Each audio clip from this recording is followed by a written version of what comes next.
ಸುಮ್ಮನೆ ಬರೀ ಕಡೆ ಹಲೋ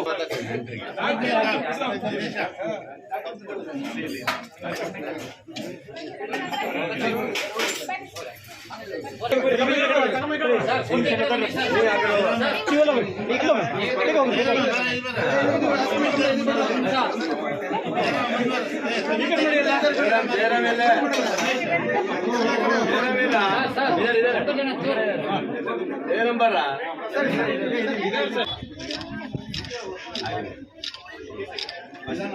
ಇವತ್ತು ಹೊಸಬ್ರು ಹೊಸದಾಗಿ ಐಟಮ್ ಸಿಗುತ್ತೆ ಅಂತ ನಿಮಗೆ ಆಯ್ತಾ. ಆಮೇಲೆ ಬೆಳಿಗ್ಗೆ ಬ್ರೆಡ್ ಕೊಡ್ತಾರೆ, ಸಂಜೆ ಹಾಲು ಅದು ಟೀ ಕೊಡ್ತಾರೆ, ಬಿಸ್ಕೆಟ್ ಕೊಡ್ತಾರೆ, ಇಷ್ಟೇ. ಇದು ನಿಮಗೆ ಸಿಗುತ್ತೆ, ಗೊತ್ತಾಯ್ತಾ? ಒಳ್ಳೆಯದಾಗಿದೆ.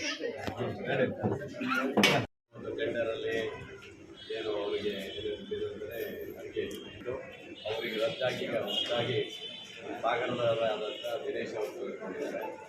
ಇವತ್ತು ಅದನ್ನು ಉದ್ಘಾಟನೆ ಮಾಡಿಕೊಡ್ಬೇಕು ಅಂತ ಬಂದಿದ್ದೀನಿ.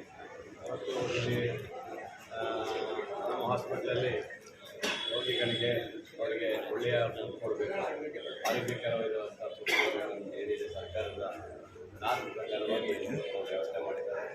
ಒಂದು ರೈಸು, ಅನ್ನ, ಪಲ್ಯ, ಮೊಟ್ಟೆ, ಆಮೇಲೆ ಒಂದು ಬಾಳೆಹಣ್ಣು ರೆಗ್ಯುಲರ್ ಕೊಡ್ತಾರೆ. ಇಷ್ಟು ನಡೀತದೆ. ಬೆಳಗ್ಗೆ ಮತ್ತೆ ಬ್ರೆಡ್ಡು ಟೀ ಎಲ್ಲ ಕೊಡ್ತಾರೆ. ಸಂಜೆ ಬ್ರೆಡ್ಡು ಮತ್ತು ಬಿಸ್ಕೆಟು, ಹಾಲು ಕೊಡೋಕ್ಕೆ ಅವಕಾಶ ಇದೆ. ಬಾಣತಿಯರಿಗೆ ಬೇಕಾದರೆ ಅವರಿಗೆ ರಾಗಿ ಗಂಜಿ ಕೊಡೋಕ್ಕೂ ಅವಕಾಶ ಇದೆ. ಇಷ್ಟನ್ನು ಮಾಡಲಿಕ್ಕೆ ಇಲ್ಲಿ ಕೊಡೋಕ್ಕೆ ಸರ್ಕಾರದ ಆದೇಶ ಇದೆ. ಅದನ್ನು ನೂತನವಾಗಿ ಬೇಕು ಅನ್ನೋಂಥ ಗುತ್ತಿಗೆದಾರ ದಿನೇಶ್ ಅವರು ಈ ಬಡ ಜನರ ಪರವಾಗಿ, ರೋಗಿಗಳ ಪರವಾಗಿ ಒಳ್ಳೆಯದ ಊಟವನ್ನು ಕೊಡಲಿ ಅಂತ ನಾನು ಅವರಿಗೆ ಹಾರೈಸಿದ್ದೀನಿ. ಅವರ ಏನು ಸಾಗರದವರಾಗಿದ್ದರಿಂದ ಅವರಿಗೆ ಜನರದ್ದು ಇದು ಗೊತ್ತಿರಬೇಕಲ್ಲ, ಅದಕ್ಕೋಸ್ಕರ ಒಳ್ಳೆಯ ರೀತಿ ಕೊಡಲಿ ಅಂತ ಹೇಳಿದ್ದೀನಿ. ಹಿಂದೆ ಇದ್ದವರು ಚೆನ್ನಾಗಿ ಕೊಟ್ಟಿದ್ದರು.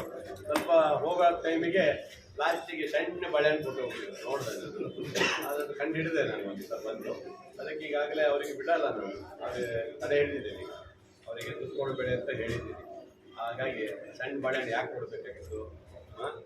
ಏನು ಅವರು ಅಂದರೆ ನೋಡಬೇಕಲ್ಲ, ಬಾಳೆಹಣ್ಣು ಸಿಗಲ್ಲ ಅಂದಾಗ ಹೆಚ್ಚು ಕಮ್ಮಿ ಇರ್ತದೆ. ಸಣ್ಣದಾದರೆ ಭಾಳ ಸಣ್ಣದು ನೋಡೋದು, ಕೊಡಬೇಡ ಅಂತಲೇ ವಾಪಸ್ ಕಳಿಸಿದ್ರು, ಕೊಡಬೇಡ ಅಂತ ಹಾಗಾಗಬಾರ್ದು ಅಂತ. ಯಾಕಂದರೆ ನಮ್ಮ ಮೂಲ ಉದ್ದೇಶ ಏನು? ಸಾಗರ ಆಸ್ಪತ್ರೆಯನ್ನು ಉನ್ನತೀಕರಣ ಮಾಡ್ತಾಯಿದ್ದೀವಿ. ಜನರು ಬಂದರೆ ಅವರಿಗೆ ಎಲ್ಲ ಚಿಕಿತ್ಸೆ ಸಿಗಬೇಕು.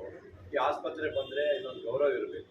ಆ ರೀತಿ ಮಾಡಬೇಕು. ಎಲ್ಲ ಡಾಕ್ಟ್ರುಗಳು ಇದ್ದಾರೆ. ಕಣ್ಣಿನ ಡಾಕ್ಟ್ರು ಅಂದ್ಬಿಟ್ರೆ ಎಲ್ಲ ಡಾಕ್ಟ್ರುಗಳು ಇಲ್ಲಿದ್ದಾರೆ. ಹಾಗಾಗಿ ಇದು ಮೇಲ್ದರ್ಜೆಗೆ ಹೋಗೋಕ್ಕೆ ಈಗಾಗಲೇ ರೆಡಿ ಆಗ್ತಾ ಇದೆ. ಮೇಲ್ದರ್ಜೆ ಮಾಡಲಿಕ್ಕೂ ಸಹ ನಾವು ರೆಡಿ ಮಾಡ್ತಾ ಇದ್ದೀವಿ.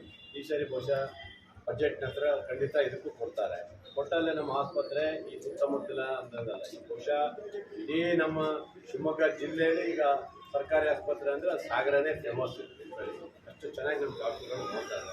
ನಾವು ಕಮಿಟಿಗಳು ಮಾಡಿದ್ವಿ. ಕಮಿಟಿ ಸದಸ್ಯರು ದಿನನಿತ್ಯ ಬರ್ತಾರೆ. ದಿನನಿತ್ಯ ಒಬ್ಬೊಬ್ಬರು ಮಾಲತಿ ಮೇಡಮ್ ಅವರು ಸಹ ದಿನ ಬಂದು ನನಗೊಂದು ಫೋಟೋ ಹಾಕ್ತಾರೆ. ಸರ್ ಇವತ್ತು ಆಸ್ಪತ್ರೆಯಲ್ಲಿ ಈ ವಾರ್ಡಲ್ಲಿ ಇದ್ದೀನಿ ಅಂತ. ನಮ್ಮ ಜಯರಾಮ ಅಂತ ಇಲ್ಲೇ ಇರ್ತಾನೆ, ಅವ್ನು ಯಾವ ಮನೆ ಹೋಗ್ತಾನೆ ಎಲ್ಲರೂ ಬರಬೇಕಂತ ಆದೇಶ ಮಾಡಿದ್ದೀನಿ ನಾನು ಸೇರಿ. ಆಮೇಲೆ ಮಂಡಳಿ ಗಣಪತಿ ಅವರಂತೂ ಅವರು ದಿನ ಇದಕ್ಕೆ ಗಣಪತಿ ದೇವಸ್ಥಾನಕ್ಕೆ ಪೂಜೆ ಇದ್ದೇ ಇರುತ್ತೆ.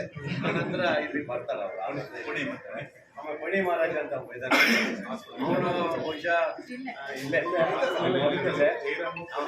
ಬಡಿಗೂ ಒಂದು ಇಲ್ಲೇನ ಊಟನ ಅಲ್ಲೇ ಕೊಟ್ಬಿಡೋದು, ಊಟನೇ ಕೊಟ್ಬಿಡೋದಕ್ಕೆ ಬರ್ತಾರೆ. ಅಂದರೆ ಕಾಳಜಿ ಇರಬೇಕು.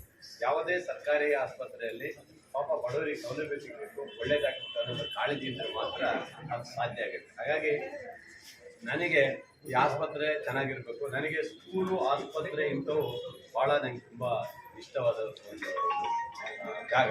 ಇಲ್ಲಿ ಯಾರಿಗೆ ತೊಂದರೆ ಆಗ್ಬೋದು ಅನ್ನೋ ನಮ್ಮ ಉದ್ದೇಶ. ನಾವು ಸಹ ಬಡತನದಲ್ಲಿ ಬಂದು ಬಡತನದಲ್ಲಿ ಇದ್ದಂಥವ್ರು, ನಾವು ಅದ್ರ ಬಗ್ಗೆ ಚಿಂತನೆ ಮಾಡಬೇಕು, ಬಡವರ ಬಗ್ಗೆ ಚಿಂತನೆ ಮಾಡಬೇಕಾಗಿದೆ ಅಂತ ನಾನು ಅದಕ್ಕೆ ವ್ಯವಸ್ಥೆ ಮಾಡ್ತಾ ಇರೋದು. ಸಾಗರ ಆಸ್ಪತ್ರೆಗೆ ಈಗಾಗಲೇ ದುಡ್ಡು ಕೊಟ್ಟಿದ್ದೀನಿ. ನೋಡಿ ಎಲ್ಲ ಕಡೆನೂ ತೋರ್ತಾ ಇತ್ತು, ಎಲ್ಲ ಸೀಟ್ ಹಾಕ್ಸ್ಬಿಟ್ಟಿದ್ದೀನಿ. ಇಡೀ ಹಾಸ್ಪಿಟ್ಲ್ ಇಲ್ಲಿಯೂ ಮತ್ತು ಎರಡು ಕಡೆನೂ ಸೀಟ್ ಹಾಕಿ ಎಲ್ಲ ಆಸ್ಪತ್ರೆಯ ಶೌಚಾಲಯಗಳನ್ನು ಒಳ್ಳೆ ಉನ್ನತೀಕರಣ ಮಾಡ್ತಾ ಇದ್ದೀವಿ. ಒಳ್ಳೆ ಪರದೆ ಕೊಡಿಸ್ತಾ ಇದ್ದೀವಿ. ಜೊತೆಗೆ ಇದು ಹಾಕ್ಸ್ತಾ ಇದ್ದೀವಿ, ಏನು ಮೆಸ್ ಥರ ಹಾಕ್ಸ್ಕೊಡ್ತಾ ಇದ್ದೀವಿ. ಹಾಗಾಗಿ ಯಾವುದೇ ಸಮಸ್ಯೆ ಇದ್ದಾಗ ನೋಡ್ಕೊಳ್ತಾ ಇದ್ವಿ ಇಡೀ ಇದನ್ನ.